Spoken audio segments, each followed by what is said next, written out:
Everyone, welcome back to my Mitali Mithai live blog. আশা করি তোমার সবাই অনেক ভালো আছো। জন্মাষ্টমী মামি আর আমি মিলে বাজার করার জন্য, গোপাল সোনার জন্মদিন বলে কথা, আর এই প্রথম বছর উপোস করে থাকবো। আর গোপালের জন্য ক্ষীর, মাখন, ননি আরও অনেক কিছু ফল পাকড় যা লাগে পুজোর জন্য সব কেনাকাটি করতে যাচ্ছি। আর বাজারে পৌঁছে গেছি। লবণদারা নাড়ু নেওয়ার জন্য রয়েছি দাঁড়িয়ে বাজারের সামনে। নাড়ুগুলো কিনবো বলে প্রায় আধ ঘন্টা ধরে দাঁড়িয়ে রয়েছি। ফল নিতে হবে, মিষ্টি নেব। আজ বাজারে আসাটা উচিত হয়নি, একদিন আগে এলে ভালো হতো। জিনিসপত্রের দাম দ্বিগুণ বলছে, যেইগুলোর দাম তার থেকে দ্বিগুণ বলে নিতেও হবে। তার জন্য 10 রকম নাড়ু নিয়ে নিয়েছি। জন্মাষ্টমীর বাজার করে সবেমাত্র ফিরলাম। এত ভিড় হয়েছে বাজারে, সবজি ফল ফুলের দাম প্রচুর, প্রচুর দাম। যা কেনাকাটি করার ছিল সমস্ত কিনে নিয়ে বাড়ি চলে এসেছি। কিছুটা সময়ের জন্য বাইরে গেলে মিঠাইকে বাড়িতে রেখে দিয়েই যাই। আজ বাজারে গিয়েছিলাম মামি আর আমি, ওকে বাড়িতে রেখে দিয়েই গিয়েছিলাম। বাড়িতে এসে শুনছি ওর পায়ে পিঁপড়ে কামড়ে নিয়েছে, তার জন্য কান্নাকাটি আর করছে। মধ্যবিত্ত পরিবারে না এবার বাজার করে খাওয়াটাই খুব মুশকিল হয়ে যাচ্ছে। বাড়ির প্রত্যেকটা মানুষও যদি কাজ করে ইনকাম করে খাওয়া দাওয়া করা হয়, তাও না সংসার চালানো খুবই মুশকিল। বাড়ির বাজার দাদুই করে নিয়ে আসে, দিদা সামলাই সংসার, তাই বাজারে যেতে আমার খুব একটা লাগে না। কিন্তু আজ বাজারে গিয়ে যা বুঝলাম, জিনিসপত্রের দাম যা বেড়েছে, 100-200 টাকার নিচে কোনো সবজিই নেই। এদিকে দাদু তালটা চেনে দিচ্ছে। কি হয়েছে, কাঁদছো কেন? তোমার পায়ে কি হয়েছে? কি হয়েছে বলো? দাবাতেই খেলা করছিল, পিঁমড়ের গায়ে এখন পা তুলে দিয়েছে। পিঁমড়েটা কামড়ে নেওয়ার পর থেকে কান্নাকাটি করছে, সারাটাক্ষণ জ্ঞান করছে মেয়েটা। সকাল থেকে উপোস করে যাচ্ছে। মিঠাই যদি এইভাবে কাঁদে ভালো লাগে বলো তো? পাটা ব্যথা করছে বলেই মিঠাই কাঁদছে, বুঝতে পারছি। সকালে একবার রান্না হয়ে গেছে, ভাই টিফিন নিয়ে গেছে বলে দিদা আমি জন্মাষ্টমীর উপোস করেছি। আর এখন বানানো হবে তালের ফুরুলি। এই সময়টা তালও হয় জন্মাষ্টমীর সময়, তো তাল ছানা হয়ে গেছে, এই যে মাখিয়ে নিচ্ছে। তালের ফুরুলি করা হবে, সুজি হালুয়া আর অনেক রকমের নাড়ু টাড়ু সব নিয়ে এসেছিলাম। সব রকম দিয়ে পুজো হবে। এই দা সারা রাত পুজো হবে এখানে, না হচ্ছে শুধু ওই বিকেল টাইমটাই পুজো হবে? সারা রাতেই পুজোর নিয়ম, তাই না? এখানে সারা রাত হয় না। আর যেতে হলে অনেকটা দূরে যেতে হবে। সেজে মাসি বলছিল যাওয়ার জন্য, আবার কে যায়? ওদের এই মন্দিরটাই হয়, অনেক বড় করে পুজো হয়। কিছুদিন আগে গিয়েই করে এসেছি, আর এক্ষুনি গেলে মিঠাইকেও নিয়ে যেতে হবে সাথে করে।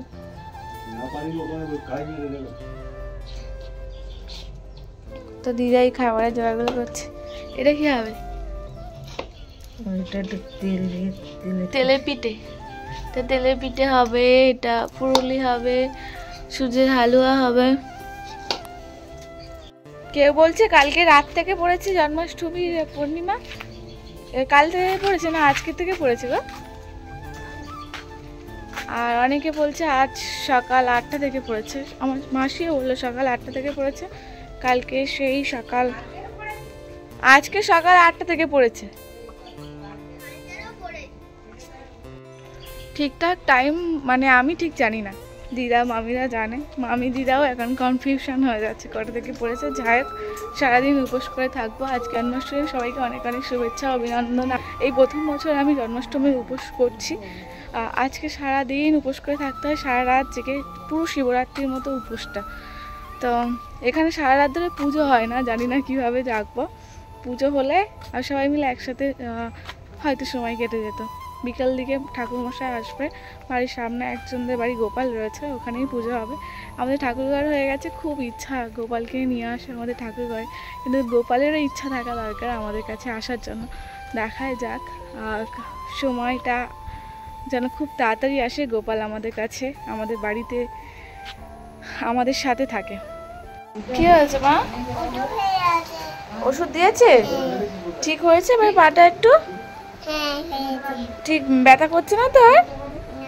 একটা পিঁপড়ে কামড়ে নিয়েছিল মিঠাইয়ের পায়ে, তারপর থেকে কান্নাকাটি, কিছুতেই খেলতে চাইছে না, আমাকেও বিরক্ত করছিল। ওষুধ লাগিয়ে দিতে বলছে ঠিক হয়ে গেছে মা। আমি খুব খুশি হয়েছি, মিঠাইয়ের পা ঠিক হয়ে গেছে। এদিকে তাকা। দেখো হ্যাঁ আমি জানি না।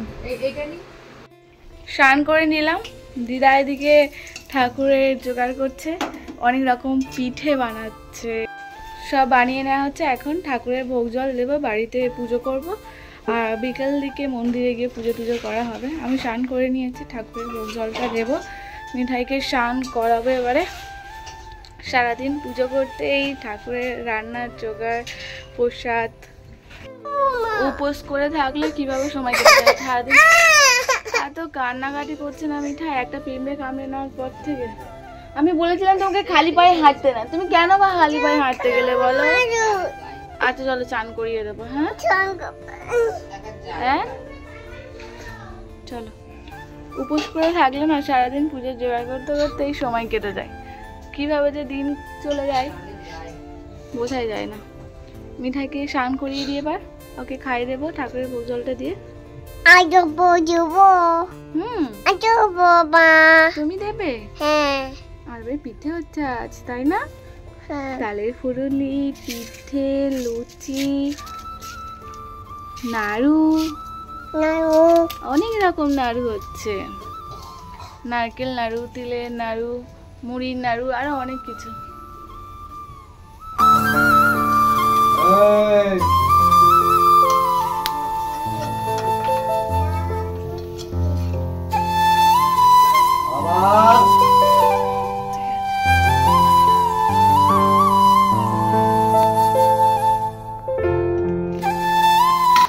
পুজো জোগাড় করে নিয়েছি, এখন বাজে 4:30। বাড়িতে ঠাকুর মশাই আসবে বাড়ির সামনে, আমাদের বাড়িতে নয়। মামি ডালা সাজিয়ে নিয়ে চলে এসেছে, আমি দিদা দুজন মিলে ডালা সাজিয়ে নিয়েছি। ঠাকুরের পোশাক সমস্ত সুন্দর করে সাজিয়ে নিয়ে এবার যাচ্ছি পুজো দেওয়ার জন্য। আমাদের এখানে পুজো হবে, এই যে এই সামনে মন্দিরটা রয়েছে যেখানে আমরা শিবরাত্রি জল ঢালতে গেছিলাম, ওই মন্দিরেতে, ওই মন্দিরে পুজো দিতে যাবো। মামি ডালা সাজিয়ে নিয়ে চলে এসেছে, 5 রকম ফল, যা নাড়ু করা হয়েছিল, বাড়িতে যা প্রসাদ বানালাম, তালের ফুরুলি, সবটা নিয়ে এখন যাচ্ছি পুজো দেওয়ার জন্য। এই সামনের মন্দিরে সব জায়গায় সারা রাত পুজো হবে বলা, আমাদের এখানে হয়তো কিছুক্ষণের জন্য হবে, যা হবে তোমাদের সাথে শেয়ার করবো। চলো, আমি শাড়ি পরে নিয়েছি। এই যে দিদার আছে, দিদা প্রসাদগুলো নিয়ে যাবে, অনেক রকম। এই যে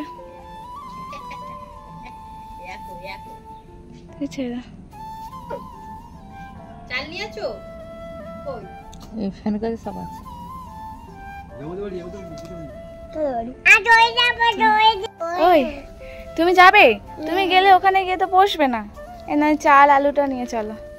থাক, ছিঁড়ে যাবে, ছিঁড়ে যাবে, থাক। দিদা বকে দেবে মিঠাই। চলো, মিঠাই কাটা হলুদ কালার জামা পরেছি, রেডি করিয়েছি, সবাই মিলে যাবো। চলো,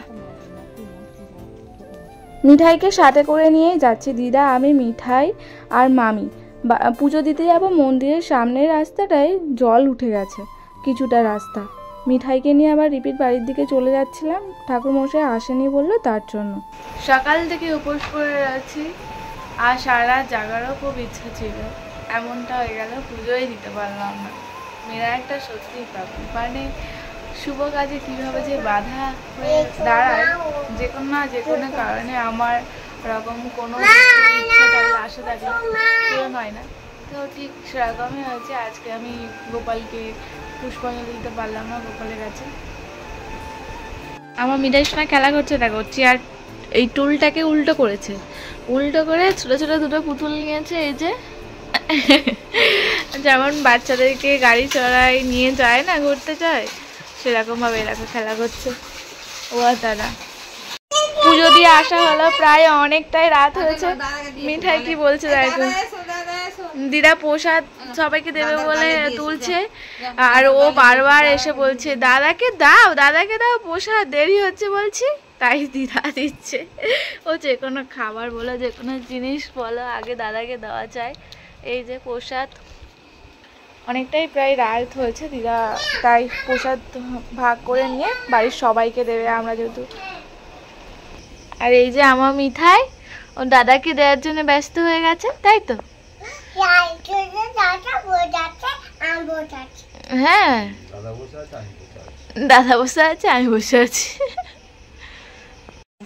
আমাদের ছোট্ট দাদা দেখা বসে বসে নাড়ু খাচ্ছে, তাই তো মিঠাই? কি দিয়ে খাচ্ছে আবার দেখো, বাটার দিয়ে নাড়ু খাচ্ছে।